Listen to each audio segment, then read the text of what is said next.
Assalamualaikum warahmatullahi wabarakatuh. Pemirsa Tabassam, bisakah kita menghitung nikmat yang telah diberikan Allah kepada kita? Tentu tidak bisa. Lalu, mengapa kita sering sibuk menghitung nikmat yang diterima orang lain? Hal inilah yang menjadikan kita kufur nikmat karena kurang bersyukur atas nikmat yang telah diberikan oleh Allah Subhanahu wa Ta'ala. Sebagian orang memiliki rasa insecure pada dirinya. Mereka sering merendahkan diri sendiri dan membandingkan dirinya dengan orang lain yang dianggap lebih tinggi. Ada yang insecure dengan kondisi finansial, intelektual, penampilan atau fisik, baik dari bentuk tubuh, warna kulit, raut wajah, bentuk hidung, dan masih banyak lagi. Padahal Allah Subhanahu wa Ta'ala telah berfirman dalam Al-Quran surat At-Tin ayat 4 yang artinya, sungguh kami telah menciptakan manusia dalam bentuk yang sebaik-baiknya. Setiap manusia pasti memiliki kekurangan dan kelebihan masing-masing. Oleh karena itu, janganlah membandingkan diri kita dengan orang lain, sebab setiap manusia unggul dalam bidangnya masing-masing. Sebagai manusia, kita tidak sepenuhnya mengetahui atas apa yang Allah Subhanahu wa Ta'ala takdirkan kepada hambanya. Allah telah memberikan porsi yang sangat adil kepada masing-masing hambanya, sehingga kita tidak perlu khawatir dengan pencapaian orang lain.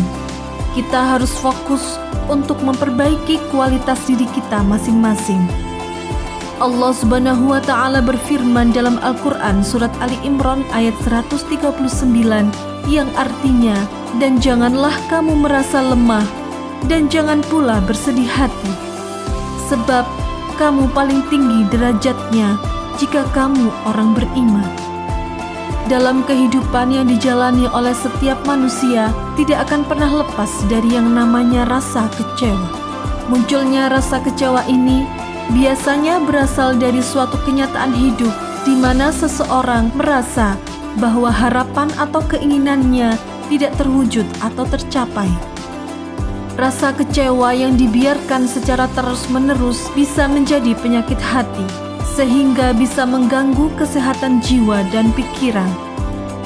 Menerima kenyataan yang tidak sesuai dengan harapan memang berat. Akan tetapi, ada satu cara ampuh untuk menghilangkan rasa kecewa yang ada dalam diri kita, yaitu dengan bersyukur atas apa yang kita miliki saat ini. Lantas, bagaimana caranya agar kita selalu bersyukur? Pemirsa Tabassam yang dimuliakan Allah, Allah Subhanahu wa Ta'ala berfirman di dalam surat Ibrahim ayat 7, A'udzubillahi minasyaitonirrajim, Bismillahirrahmanirrahim. La in syakartum la azidannakum wa la in kafartum inna adabi lasyadid. Jika kalian bersyukur, niscaya kami benar-benar akan menambah nikmat untuk kalian.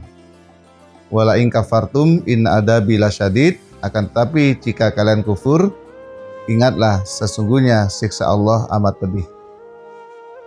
Syukur adalah salah satu yang akan menentukan seseorang bahagia tidaknya. Karena dengan bersyukur, seseorang akan berbahagia, tentram hati, merasa cukup dengan apa yang ia miliki.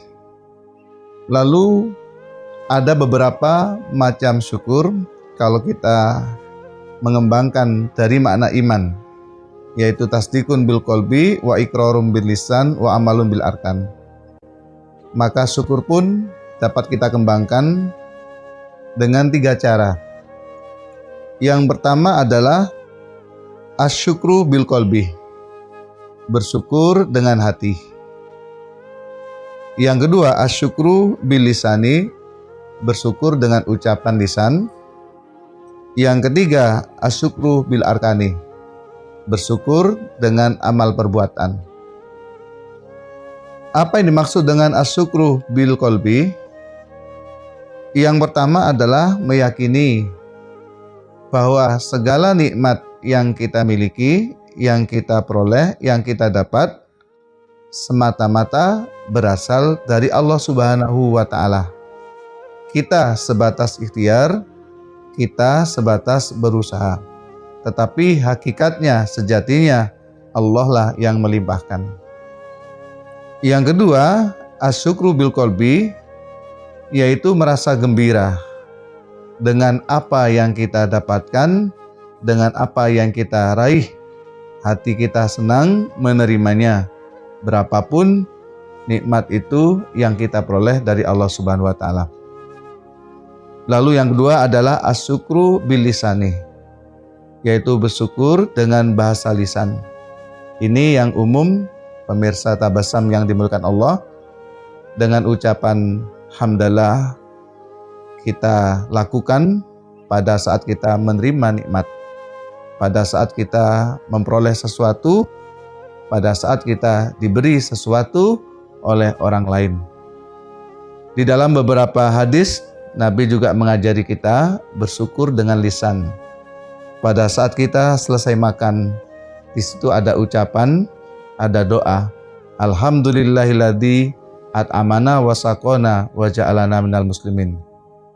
Segala puji milik Allah yang telah memberi kita makan dan telah memberi kita minum dan menjadikan kita sebagai orang muslim. Demikian pula kita diajari pada saat bangun tidur untuk bersyukur dengan lisan kita. Alhamdulillahilladzi ahyana ba'da ma amatana wa ilahi nusur. Segala puji milik Allah yang telah menghidupkan kami setelah mematikan kami dan kepadanya tempat kembali. Pada saat kita keluar dari kamar kecil, juga kita bersyukur dengan lisan kita. Alhamdulillahilladzi adhaba anil ada wa afani. Segala puji milik Allah yang telah menghilangkan penyakit dan telah menyembuhkan aku. Hadirin pemirsa Tabassum yang dimuliakan Allah, syukur dengan lisan juga kita ungkapkan kepada sesama dengan ucapan terima kasih pada saat kita menerima sesuatu pemberian atau hadiah dari orang lain. Ucapan terima kasih itu menunjukkan kebersyukuran dan terima kasih kepada sesama. Nabi mengingatkan, "Malam yaskurin nas, lam yaskurillah."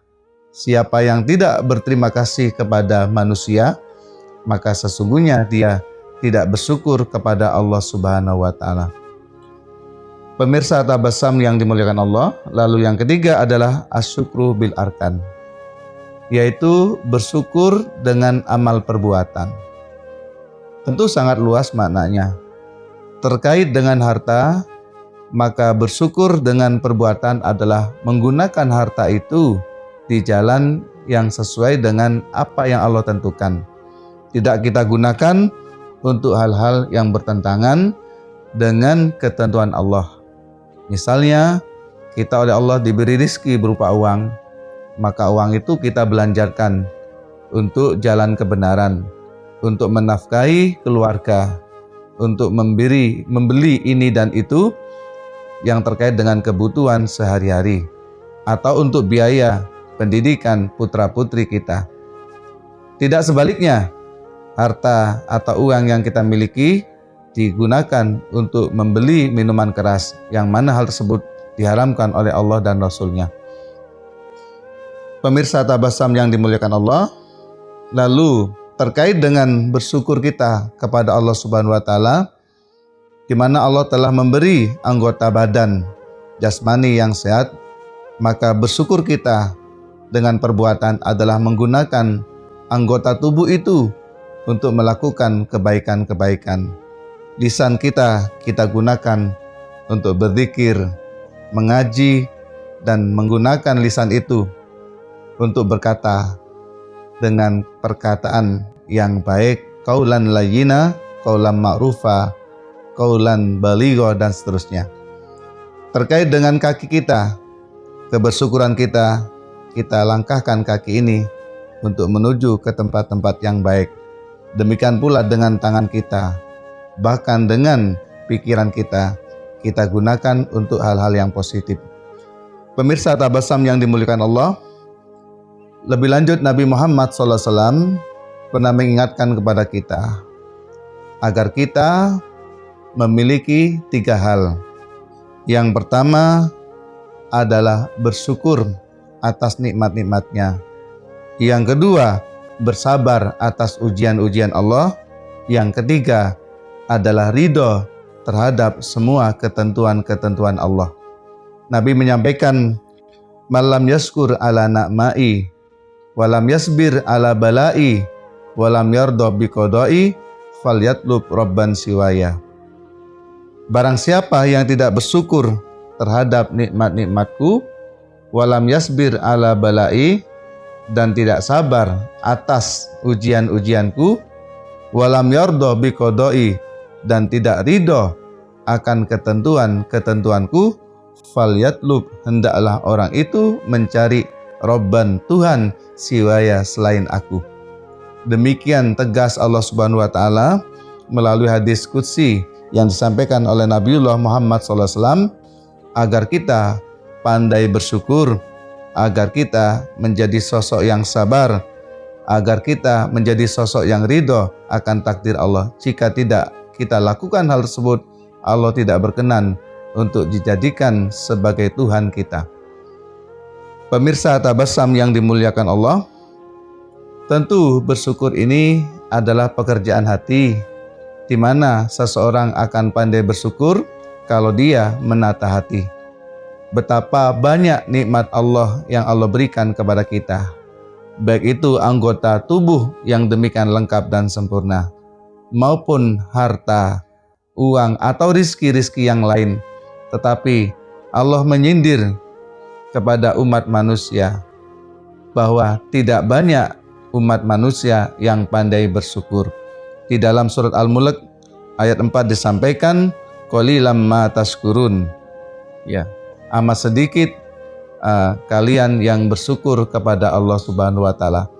Demikian pula di ayat-ayat yang lain Allah juga ingatkan, faqalilam ma tashkurun, amat sedikitlah manusia yang pandai bersyukur. Mudah-mudahan pemirsa Tabassum yang dimuliakan Allah termasuk golongan hamba-hamba Allah yang pandai bersyukur. Berapapun nikmat yang Allah limpahkan kepada kita, mari kita syukuri, karena nikmat atau banyaknya nikmat itu sangat relatif.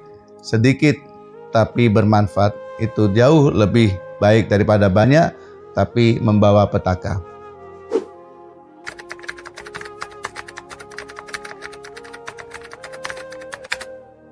Kadang-kadang kita perlu melihat orang lain yang ada di bawah kita, sehingga kita akan pandai bersyukur. Melihat orang yang secara materi mungkin lebih rendah daripada kita. Kalau misalnya dalam hal kendaraan, orang yang punya sepeda motor, dia akan bersyukur walaupun belum punya mobil. Ketika dia melihat orang lain masih menggunakan sepeda pancal dalam istilah kita. Dalam hatinya, alhamdulillah ya Allah, saya masih punya sepeda motor, sementara orang itu harus berusaha payah dengan energi yang sedemikian rupa untuk mengayuhkan kakinya bersepeda pancal. Yang bersepeda pancal pun juga demikian. Demikian pula dengan rumah, yang rumahnya agak bagus, bersyukur ketika melihat orang lain rumahnya belum bagus. Yang belum bagus juga bersyukur karena dia masih punya rumah, sementara yang lain belum punya rumah, bahkan ada juga yang harus tinggal di kolong jembatan. Ini Nabi juga mengingatkan bahwa kita harus melihat undur ila man huwa asfala minkum. Terkait materi, hendaklah melihat kepada orang yang lebih rendah. Sementara terkait dengan ibadah, ila man huwa fauqakum, melihatlah kepada orang yang lebih tinggi daripada kita.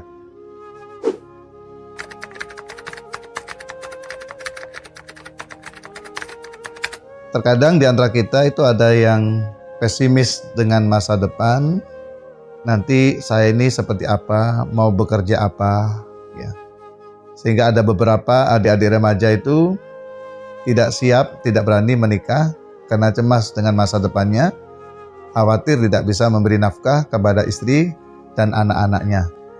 Nah, maka di situ sesungguhnya Nabi pernah mengingatkan pada kita bahwa kita seharusnya meniru apa yang dicontohkan oleh burung. Ya. Kata Nabi, yadhulul jannata aqwamun, akan masuk ke dalam surga sekelompok manusia, afidatuhum, di mana hati mereka itu kaifdatil thairi, ya. Akan masuk surga sekelompok manusia yang hatinya itu seperti hati burung. Burung itu memiliki tawakal yang tinggi. Sehingga Nabi menggambarkan akan masuk surga orang yang hatinya seperti hati burung, yaitu yang selalu optimis bahwa mereka akan mendapatkan rezeki esok harinya. Pagi-pagi dia sudah terbang ke sana kemari untuk mencari makan. Dan yang perlu ditiru adalah berpagi-paginya itu. Yang kedua, yang perlu ditiru adalah dia mau bergerak. Dia sadar tidak akan ada datang makanan yang akan datang ke sarangnya tanpa dia jemput. Maka dia jemputlah dengan terbang ke sana kemari, dia mencari makanan. Ketika si burung tadi memiliki anak yang tinggal di sarangnya itu, dia bawakan secukupnya. Lalu yang ketiga, burung itu mencari rezekinya atau mengambil rezeki yang Allah sediakan itu sebatas sesuai dengan kemampuan lambungnya, tidak lebih dari kemampuan lambungnya. Sehingga kadang-kadang kita perlu meniru apa yang diperagakan oleh burung itu sehingga kita tidak serakah. Terus setelah itu dia bisa tidur dengan nyenyak. Ada juga yang sorenya itu kembali mencari makanan lagi. Kemudian malamnya dia bisa tidur dengan nyenyak, tanpa khawatir, tanpa cemas besok mau makan apa. Yang jelas dia besok akan melakukan dua hal. Yang pertama, bangun pagi-pagi. Yang kedua, dia bergerak terbang ke sana kemari mencari rezeki. Artinya ada ikhtiar. Seharusnya manusia seperti itu. Sepanjang dia mau bergerak, mau berusaha, di situ akan ada rezeki yang turun dari Allah Subhanahu wa taala di samping doa tentunya.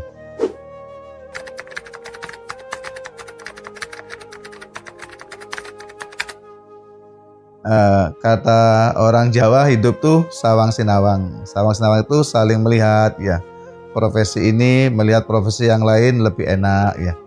Demikian pula kadang-kadang kita melihat orang lain itu lebih enak daripada kita, sehingga kita menjadi iri, menjadi ingin seperti orang yang kita lihat. Padahal sesungguhnya Allah sudah memberi jatah masing-masing manusia itu sesuai dengan ketentuannya. Memang Allah tegaskan dalam Al-Quran itu, Allah itu akan melebihkan kepada sebagian di antara kamu di atas sebagian yang lain terkait rezeki. Berangkat dari situ, maka kita menyadari bahwa masing-masing sudah punya bagian, kita nggak perlu iri. Ya, Islam hanya mengajari kita iri itu di dua hal. La hasada illa fisnata ini, kita tidak boleh iri kecuali dalam dua hal. Yang pertama, kita boleh iri kepada orang yang berilmu dan mengamalkan ilmunya. Yang kedua, kita boleh iri kepada orang yang berharta, lalu hartanya dinafkahkan untuk jalan kebaikan atau di jalan Allah.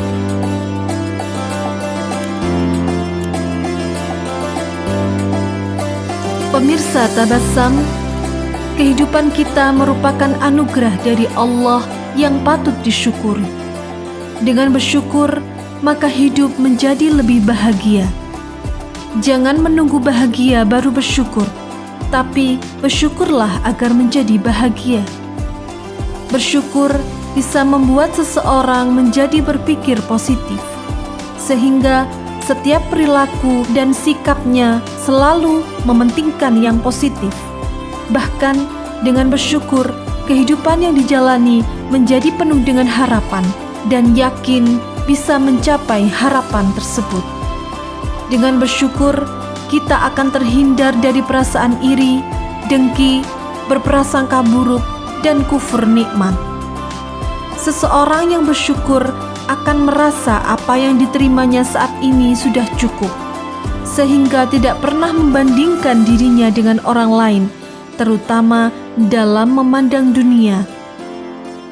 Seseorang yang bersyukur menandakan bahwa ia sudah mampu menerima dengan penuh rasa ikhlas dan bangga atas semua hal yang telah diterimanya. Dengan kata lain, bersyukur merupakan cara seseorang untuk mengungkapkan rasa terima kasihnya kepada Allah Subhanahu wa Ta'ala. Perasaan insecure hanya boleh kita miliki jika berkaitan dengan ibadah dan amal soleh. Merasa kurang dalam beribadah, merasa kurang dalam bersedekah, dan seterusnya itu diperbolehkan. Sedangkan permasalahan insecurity yang menjurus pada merendahkan diri sendiri dalam segi fisik, duniawi, dan harta kekayaan akan menimbulkan kegelisahan yang justru mengganggu keimanan kita.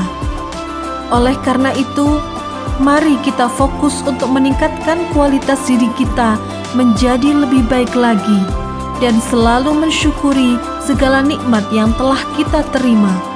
Karena orang yang tidak mengetahui nilai sebuah kenikmatan ketika memperolehnya, ia akan mengetahui nilai nikmat tersebut ketika kenikmatan itu telah hilang. Wassalamualaikum warahmatullahi wabarakatuh.